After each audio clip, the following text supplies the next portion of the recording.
Dios les bendiga, mis hermanos, buenas tardes. Nuevamente, seamos bienvenidos a este lugar, a esta reunión. Vamos a escuchar lo que la palabra de Dios tiene para nosotros en esta tarde.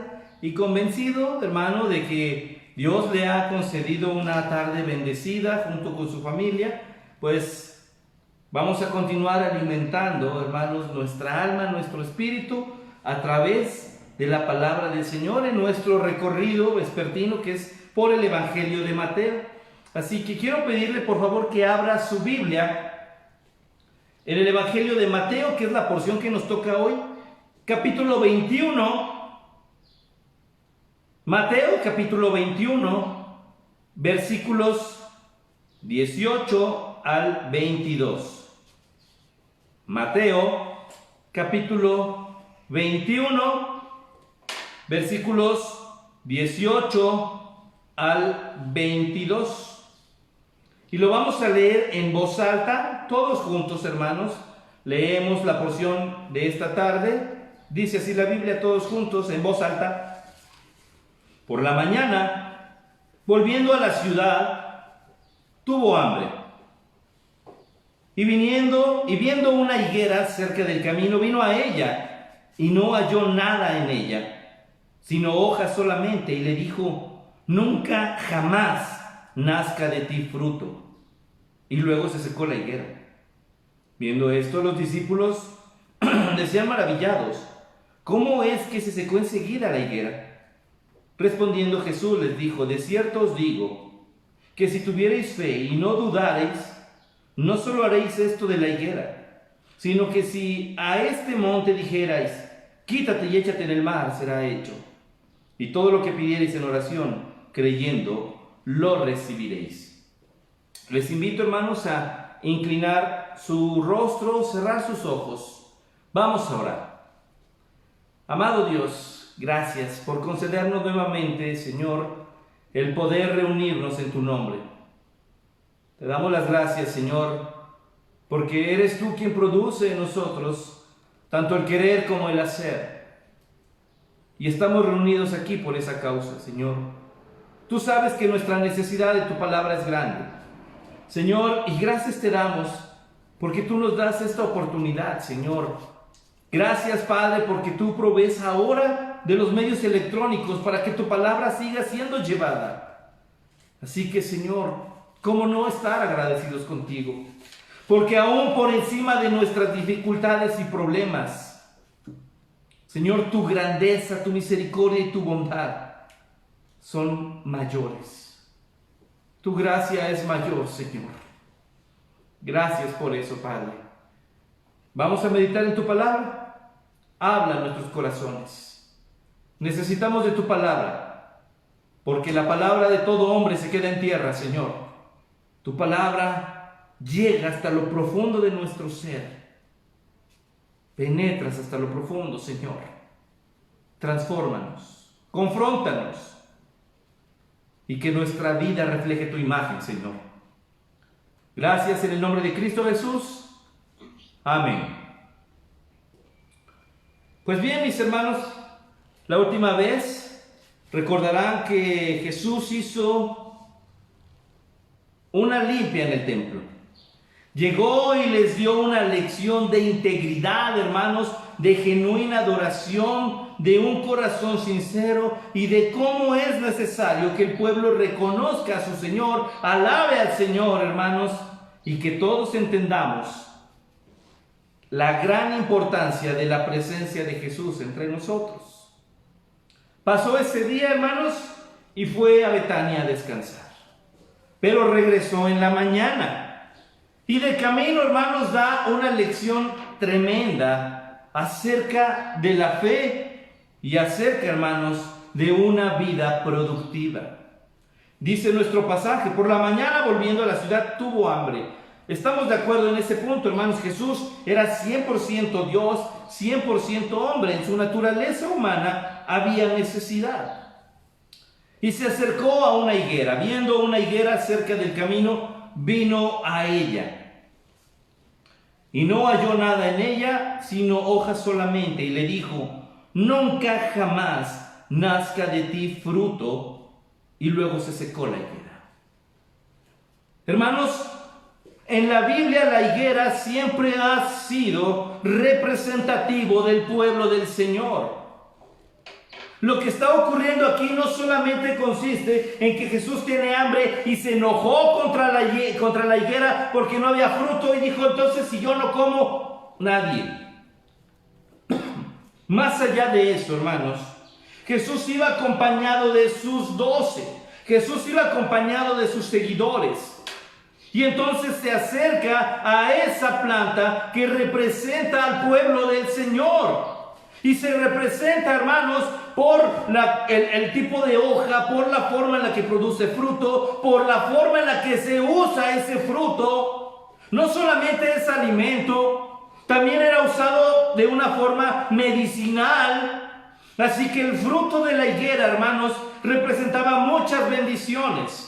Cuando Jesús se acerca a esa planta, no solo para satisfacer el hambre, sino para dar una lección, para dar una lección a sus apóstoles sobre el punto, hermanos, de la producción. Permítame.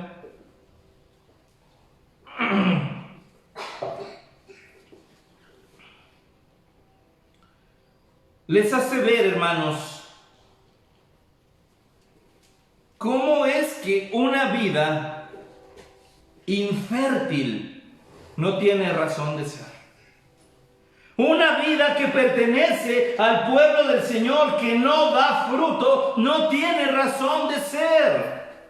De ahí el compromiso de todo cristiano, hermanos, a reproducirnos, a dar fruto, a poder llevar y compartir el mensaje, a que nuestro testimonio tenga un alcance mayor. Hermanos, de verdad yo me he topado con gente, con hermanos, con amigos, hoy hermanos, a los cuales hace años les regalé una Biblia y de repente me dicen, todavía la tengo y mira, me he acercado a Dios. Hermano, usted y yo no sabemos en qué momento la semilla sembrada va a pegar, va a hacer fruto, va a germinar y Dios bendecirá esa semilla. Por lo tanto, no nos cansemos. Jesús aquí le está diciendo a sus apóstoles con esta simple enseñanza: si ustedes no dan fruto, ahí se van a quedar, no sirve para nada. Hermano, no sirve para nada generar antigüedad en una iglesia si no vamos a producir bendición.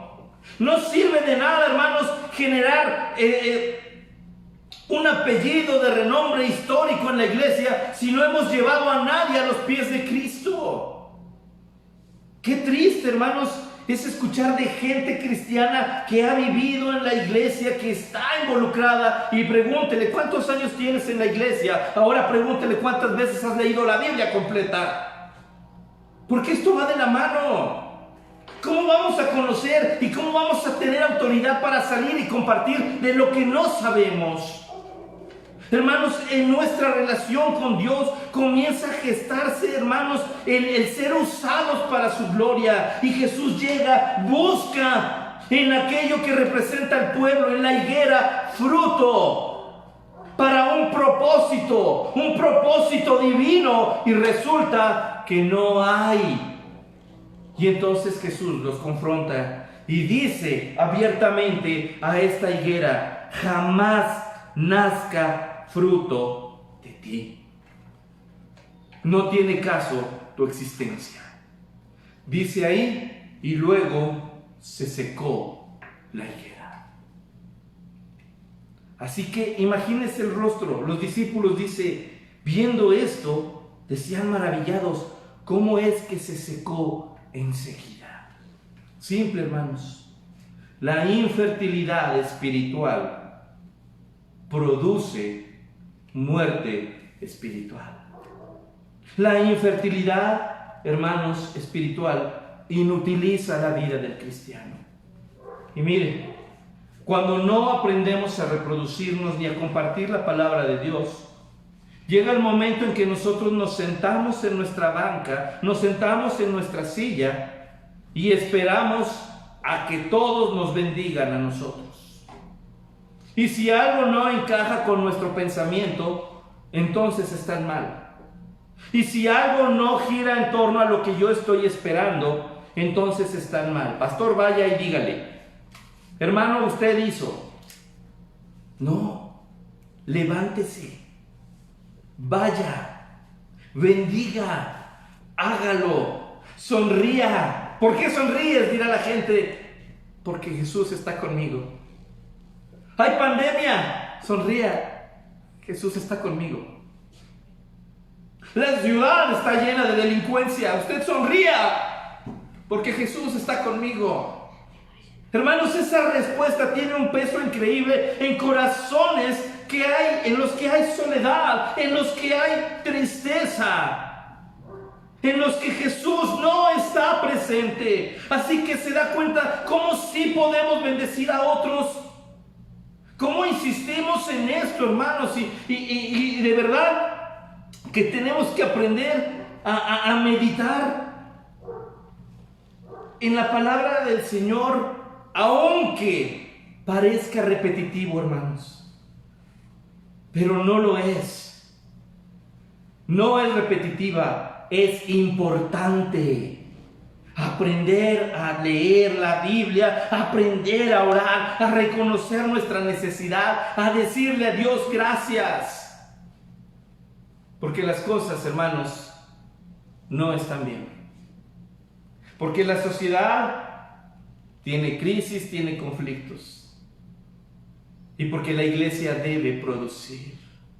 La iglesia debe dar frutos. El pueblo del Señor debe germinar, hermanos, en un fruto como el higo.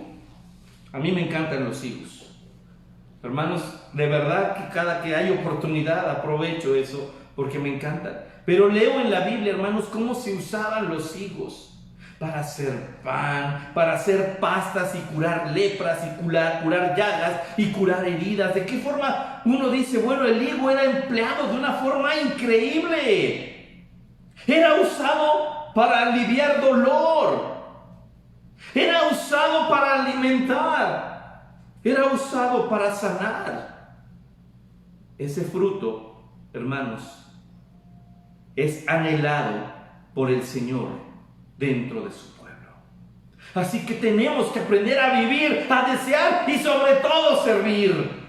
Sobre todo servir, Señor. Recuerden, somos siervos del Señor. No crea que el pastor es el único siervo en la iglesia, Quítese eso de la mente. Los diáconos son los siervos. No. Si usted es cristiano, usted es siervo de Dios. Y las mismas cuentas que me pidan a mí, se las pedirán a usted. De cierta forma diferente, ¿verdad? Soy el pastor. Pero al final de cuentas, usted también es siervo de Dios. Y Dios espera encontrar fruto en nosotros. ¿Qué caso tiene tener una vida, hacer acto de presencia en la iglesia, pero no sanar, pero no bendecir, pero no servir? Pregunta, ¿qué caso tiene estar en la iglesia si no nos vamos a reproducir? ¿Cómo anhelamos, se acuerdan mis hermanos, el poder decir, me voy a sentar yo en las bancas y uno más aquí junto a mí? ¿Y sabe qué es doloroso? Porque sí él duele. El que ahora ni siquiera podemos estar en las bancas, mirarnos, saludarnos y abrazarnos. Pero de algo es cierto, hermanos, lo que la palabra nos enseña: que estamos reunidos en su nombre. Y Dios está en medio de su pueblo. Y tal vez hoy, en un avance, hermanos, en el que estamos aprendiendo, nos toca reunirnos de esta forma. Pero recuerde que el Señor está entre nosotros. Y el Señor entre nosotros está buscando fruto para sus propósitos. Y no hay mayor éxito en la vida de un ser humano, en la vida de un creyente, que reconocer y admitir algo. Nosotros con el grupo de jóvenes en la reunión, hermanos, de los sábados, estamos haciendo mucho hincapié en esto. Jehová cumplirá su propósito en mí. Así que debe hallar fruto en mí. Jehová cumplirá su propósito en mí. No estamos diciendo, hermanos, un evangelio falso. Porque ahora se predica alguna ridiculez diciendo, Dios te quiere rico, Dios te quiere sano, Dios te quiere fuerte, Dios te quiere guapo. Dios tiene un plan maravilloso y va a solucionar tus problemas. Ven a Jesús. Hermanos, el evangelio es simple. Dios te ama y quiere librarte del problema de tus pecados. ¿Y sabe cuál es el mayor regalo? Jehová cumplirá su propósito en ti. Aunque en ese proceso del propósito haya dolor, haya una pandemia, haya delincuencia, ¿sabe qué? Jehová cumplirá su propósito en usted. Estamos dispuestos a producir fruto para que el propósito de Dios se cumpla. Hermanos, qué terrible va a ser llegar a la presencia de Dios y decirle: Señor, estuve tantos años en la iglesia, Señor, yo estuve y mi familia estuvo ahí. Y el Señor diga: no te conozco. Las palabras más terribles que una persona puede escuchar de labios de Dios son estas: no te conozco, porque eso implica que no tuvimos relación con Dios en el pasado, implica separación de Él para el futuro. Así que cuando el Señor se acerca buscando fruto, espera que usted y yo hayamos dado fruto. Por encima de lo que pueda ocurrir en nuestras vidas, Jehová cumplirá su propósito en mí. Jehová cumplirá su propósito en usted. ¿Cómo es que enseguida se secó? No tiene ningún caso que esté ocupando el suelo si no va a producir nada. La siguiente cosa, hermanos, Jesús les da una lección ahora de fe. Respondiendo Jesús les dijo: de cierto os digo que si tuvierais fe y no dudareis, no solo haréis esto de la higuera, sino que si a este monte dijereis: quítate y échate en el mar, será hecho. Y todo lo que pidiereis en oración creyendo, lo recibiréis. Jesús les estaba diciendo: tienen que ser productivos, y segundo, tienen que aprender a entender, tienen que crecer, tienen que madurar su fe. Hermanos, cuando ellos le preguntaban y le decían a Jesús: Señor, aumentanos la fe, Jesús nunca les dijo: mira, te voy a dar una receta para que tu fe aumente. Jesús les decía: si tuvierais fe como un grano de mostaza. Aquí les vuelve a decir lo mismo: si tuvierais fe. Hermanos, así de simple, la fe se tiene o no se tiene. ¿Y por qué nos hundimos en problemas? Bueno, ¿cómo está nuestra fe? Y Jesús aquí les vuelve a contestar lo mismo: si tuviereis fe y no dudareis. El problema, hermanos, es que nos decimos cristianos, pero seguimos viviendo en dudas. Y creo, hermanos, firmemente que todos hemos padecido o estamos padeciendo víctimas de las dudas. ¿Cómo, hermanos, existen noticias falsas en las redes sociales? Y le damos un montón de atención a las redes sociales antes de abrir la Biblia y entender que todo está en manos de Dios. Y aún, hermanos, entre el pueblo cristiano, ¿cómo existen noticias que especulan acerca de cosas que bíblicamente están mal, verdad? Y que si nos van a meter un chip y entonces ya vamos a ser del diablo. Tranquilo, espérese, Dios está en control de todo eso.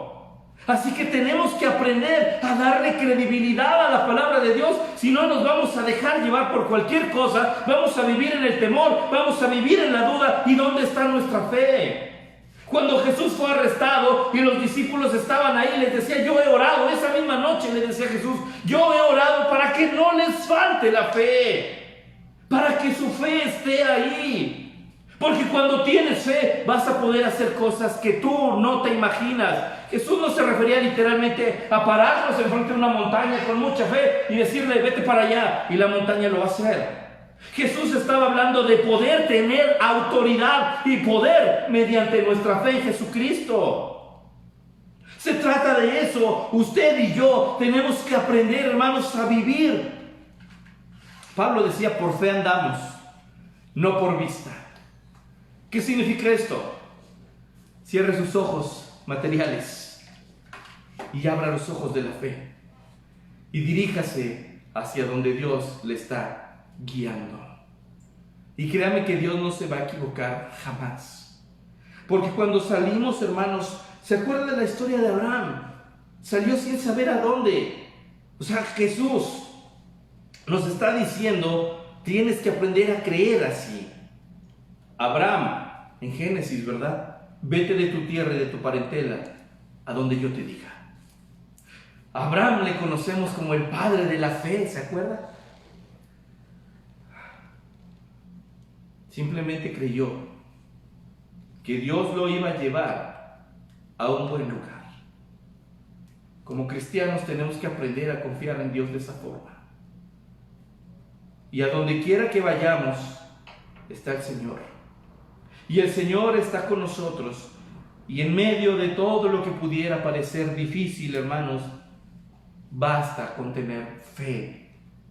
Esto habla, hermanos, de la seguridad, la convicción de lo que no se ve. Dios lo tiene todo bajo control.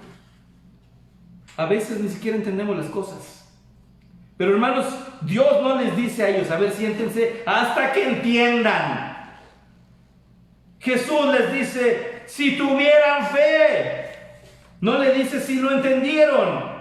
Les dice, si tuvieran fe, podrían hacer muchas cosas para Dios. Hermano, Dios nos quiere usar. Mire cómo termina, versículo 22. Y todo lo que pidiereis en oración, ¿cómo dice? Lo recibiréis. En medio hay una palabrita y dice, creyendo. Ahí es donde está la fe. Creemos que Dios tiene el poder, creemos lo que Dios dice, creemos que Él es real, así que mi vida está bajo su gobierno y bajo su soberanía. ¿Qué significa esto? Vivir bajo el gobierno de Dios, voy a hacer su voluntad. Vivir bajo su soberanía, voy a aceptar y confiar en medio de todo lo que Él permita. Y entonces nuestra fe se comienza, hermanos, a trabajar, a poner adelante. Y podemos llevar fruto. No ser cristianos estériles, iglesias estériles, sino que podamos, hermanos, cuando el Señor busque entre nosotros, pueda sonreír y decir, esta vida está produciendo fruto y tengo un propósito para todo. Jehová cumplirá su propósito en usted. Jehová cumplirá su propósito en mí. Cuando Él busque, encuentre fruto en nosotros. Cuando Él nos mire, encuentre fe en sus seguidores.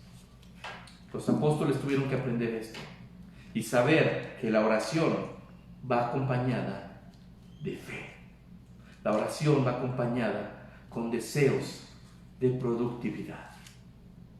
Que Dios nos use, hermanos, y que mire nuestros corazones y que se pueda agradar de lo que encuentre en ellos. Vamos a orar. Amado Dios, gracias por tu palabra. Gracias por mostrarnos, Señor, lo peligroso que es una vida cristiana cómoda. Y entender que lo que esperas de cada uno de nosotros es servicio, es obediencia, Señor. Y entender que si nosotros ya lo entendimos, que tú eres el Rey, entonces nosotros nos sometemos a tu voluntad. Padre, no permitas que nosotros vivamos nuestra vida cristiana pasivamente. La gente que está a nuestro alrededor necesita escuchar tu verdad. La gente que está a nuestro alrededor necesita oír que Jesús les ama. Necesitan escuchar del plan precioso de salvación. Necesitan de ti, Señor. Toma nuestras vidas en tus manos y úsalas para tu gloria. Que tu propósito se cumpla en nosotros. ¿Qué mayor éxito, Señor, que cumplir los propósitos de Dios? ¿Qué mayor reconocimiento que ser tenidos por siervos del Altísimo? Señor, no queremos ser una higuera sin fruto. Queremos caminar en fe y aprender, Señor, a confiar en que el poder es tuyo y saber que si pedimos algo conforme a tu voluntad, sin dudar de que tú lo puedes hacer y que tú tienes un plan, Señor, podemos vivir agradecidos. Entonces, dale paz, Señor, a aquel que tiene tristeza. Dale paz a aquel que tiene soledad. Dale paz a aquel que tiene temor, porque tu presencia trae paz. Y si alguno de nosotros, Señor, no entendemos acerca de la fe, ayúdanos a concentrarnos, a anhelar el alimento de la palabra, porque la fe viene por el oír y el oír por la palabra de Dios. Así que ayúdanos a trabajar esto. Biblia en mano, nuestra fe en ti, Señor, y lo que tú decidas está bien. Te amamos, Señor, y te damos las gracias, Padre. Gracias por hablarnos. En el nombre de Cristo Jesús. Amén. Amén. Mis hermanos, deseamos que tenga un feliz inicio de semana. Cuídese mucho, por favor, no baje la guardia ante las medidas de contingencia, las medidas de higiene, y pueda usted continuar con nosotros, hermanos. No olvide que tenemos los devocionales en la semana, la lectura diaria, también el culto de oración, hermanos, en el grupo de WhatsApp, y los jóvenes, los sábados a las 4, la reunión de jóvenes. Anime a sus jóvenes, hermanos. Anímese usted, tome la Biblia, y pues deseamos que tenga un feliz inicio de semana y deseamos de todo corazón que Dios les cuide, les guarde y sobre todo les llene de bendiciones.